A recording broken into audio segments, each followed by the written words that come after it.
Hey buddy, eyes up here. There's something strange about Superman's stories, don't you think? A paradox, a contradiction if you will. He's the world's most recognised, beloved and iconic hero by far, and yet people say he's hard to write. But I don't think he's that interesting. I don't like Superman that much. I hate this motherfucker. Why? He's too powerful, too perfect, not relatable. He's always powerful. Superman is objectively a boring character. One of the most boring superheroes that has ever been created. That's the line they say, right? No one can hurt him. No one can kill him. You can't hurt him, so where's the tension? There's no vulnerability in an invincible hero. But I think he's dumb and boring, so... Because I've never found him to be interesting. But that, frankly, is bullshit. But put Superman in the hands of a good writer and watch him soar. The great thing about Superman is even when you can juggle stars, Lois Lane can undermine them with one cruel word. And that was what was powerful about it for me, was the fact that's why we made him even more powerful than ever, because everybody kept saying you can't write a Superman story because if he can do anything, then what conflicts are there? And I thought, well, emotional conflicts, the biggest ones, the things we all understand. When writers say Superman is too hard to write for, or fans say he's boring because he's indestructible, they're missing the point. You can't hurt his body? Well, fine.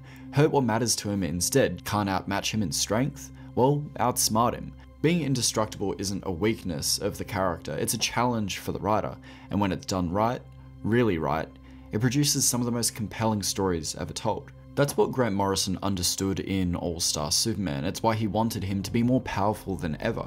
He didn't try to bring Superman down to our level, he lifted us up to his.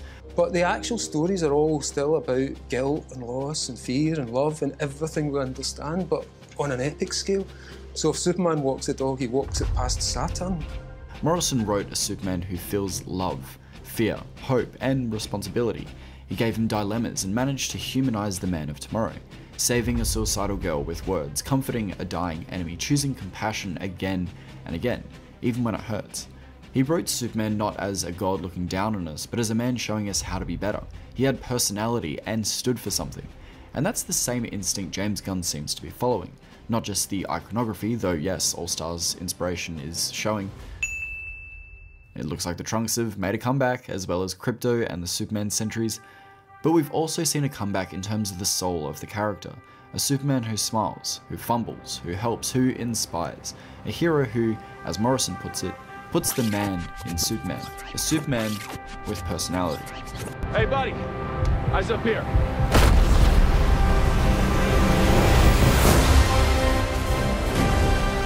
They can be a great people, Kal-El. They wish to be. I control everything in this town, Superman. They only lack the light to show the way. I know there's good in you. You will never control me, Luthor. I love you, Lois Lane. For this reason above all, their capacity for good. Until the end of time. I have sent them you. See, when I say Superman is perfect, I don't mean flawless. I mean ideal. Not because he never makes mistakes, but because he tries every day to do the right thing. He doesn't show us what we are, he shows us what we could be.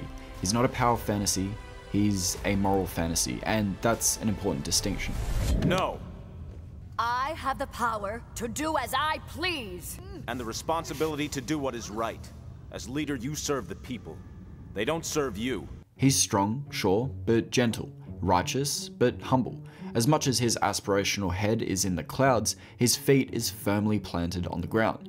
He follows a set of values, truth, justice, and the American way, as I'm sure you've heard many times before, but also kindness, optimism, hope.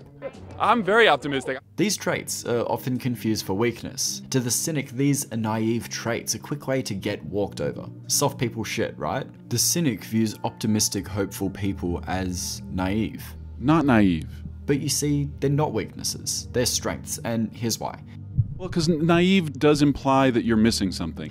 Anyone can be cynical, anyone can be jaded, but it takes courage to be kind in a world that rewards cruelty. They saw the ugliness of violence as a solution, and it frightened them. Superman knows that he misses something about people. He wants to miss the bad stuff. He wants to see the good stuff. It frightened me too when I decided to cross that line and do what you do. It's so easy. Anger. Vengeance. It's easy to be cynical. It makes you feel good, like you have some kind of wisdom that others just can't see. But Superman chooses the harder path every single time. Why spend time thinking about all those terrible things when we did good things today and we could focus on those things? Let me be very clear. It's not that Superman doesn't see evil. He sees it alright, but he still chooses to believe in people regardless. The greatest win pessimistic and negative people have ever had is convincing the world that simply being a good man is outdated. Well, he's always just doing the good thing. Is because he's, in a way, generic. Oh, my superhero wouldn't do that. I'm like, you're living in a fucking dream world. Good. Dreams save us. Dreams lift us up and transform us into something better. But Superman rises above society's cynicism. He was raised right. Take the very iconic line from the Reeves Superman movie when Lois asks, "Who are you?" and he replies with a smile, "A friend." He could have said anything. He could have declared himself a god, a protector, a force of nature, but he chooses the most humble human word possible, a friend. Or consider one of the greatest Superman moments ever put to TV, his showdown with Darkseid in Justice League Unlimited.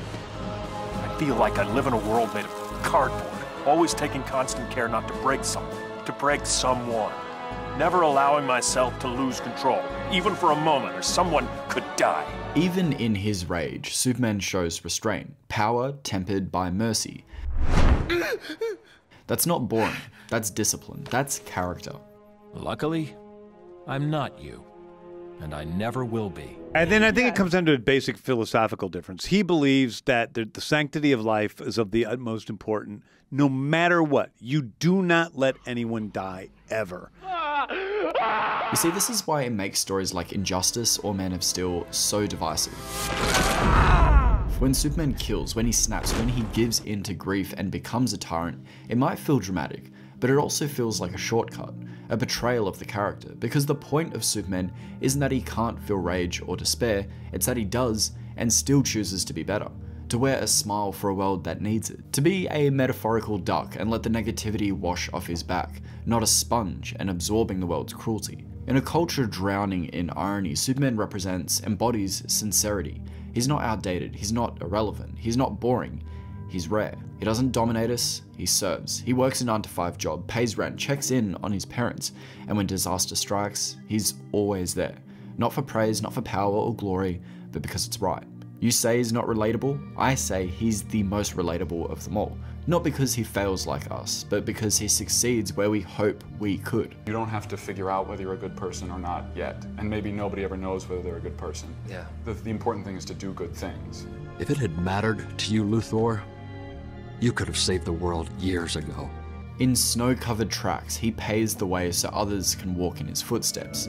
They can be a great people, Kal-El, they wish to be. They only lack the light to show the way. Because of this, it makes him an outlier. He stands out, he chooses the hard road, the unpaved road. For this reason above all, I have sent them you. Restraint over wrath, compassion over control. And that's what real morality looks like. Not being incapable of evil, but in choosing not to be evil even when you could abuse your power. What does it mean to be a good person? Yeah. Do good things. That virtue is found in the control of power. How does a good man live? What is virtue? So, let me be real with you guys for a moment. I want to ask you something. Be honest. No BS. I want you to look into your heart and answer honestly. Do you believe you are a moral person? Most of us would say yes as a knee-jerk reaction, right? We would get defensive, we'd be like, yeah, I'm a good person. Most of us think that if we had Superman's powers, we'd do good. Sure, that might be true, but maybe that's only true for a while, until you have an off day, until someone hurts someone you love, until you get angry, until you start drawing new lines in the sand, rationalizing that what you did was necessary. When does a man's obligation to those around him exceed his obligation to himself? Here's some food for thought. Maybe a good man is not someone who says they're incapable of evil. Maybe a good man, a great man, is someone who is capable of evil, of harm, but understands restraint. Maybe the beauty of Superman is an example of true masculinity, aggression well handled. In the end, Superman is not just a hero, he's a challenge for humanity. A question. He asks us, how good can we be?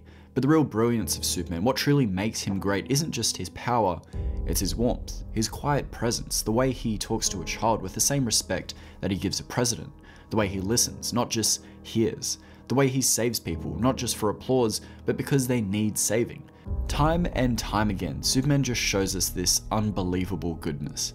The kind that just disarms you. The kind that makes cynics scoff. We all fall short of his sickening, inhuman perfection.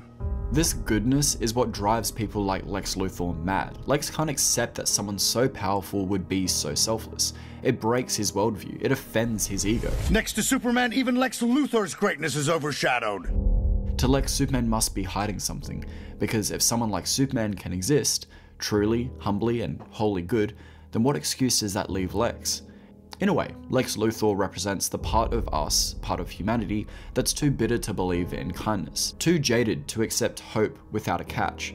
But Superman doesn't need anything from us. He helps because it's right. What I want to land today, what I want you to take away from this video is this. Be the Superman example. Don't let cynicism, your fears, your ego take flight. Instead, offer a calm confidence, a warmth, and a gratitude for those who show you their best.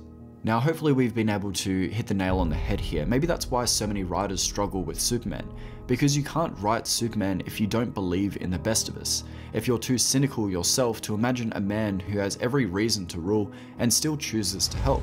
If you're too pessimistic to understand him. But you're living in a fucking dream world. Good.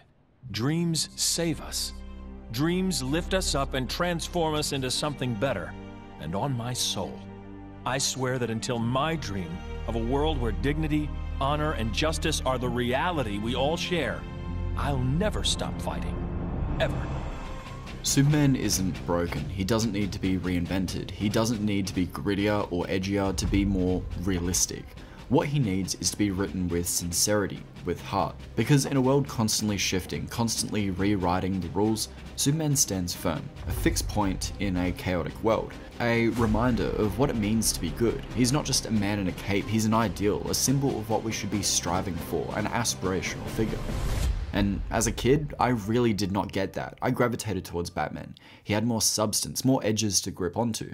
I thought Superman was lame, too square, too clean. But now, as I've gotten older, now I think he's the hardest kind of hero to be. Not because he's invincible, but because he holds up a mirror to our own goodness. So maybe Superman isn't the problem. Maybe we are. Maybe our cynicism is, our constant need to look for the negative. Maybe Superman is the answer, a guide, an example of what we can be. A super man.